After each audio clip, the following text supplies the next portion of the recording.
আমার উপর ছাড়লে কি আর সংসারের এই হাল হতো?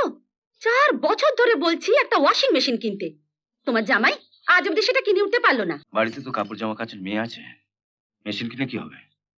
ও কথা বলো না, এখন প্রায় প্রত্যেক বাড়িতেই ওয়াশিং মেশিন আছে। কাদের বাড়িতে কি আছে সেটা আমি জানি না, তবে আমাদের বাড়িতে দরকার নেই বলে ওটা কিনিনি। কিনবে কোত্থেকে? যা রোজগার করো সবটাই তো যায়। মেজদা, আয়। কি হলো, দাঁড়িয়ে রইলি কেন? আয় আয়।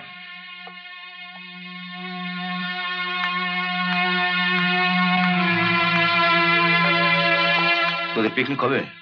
পরশু। পরশু? কজন যাচ্ছিস তোরা? আমরা কলেজে সব বন্ধুরাই যাচ্ছি। তো রান্নার জন্য ঠাকুর ঠিক করেছিস?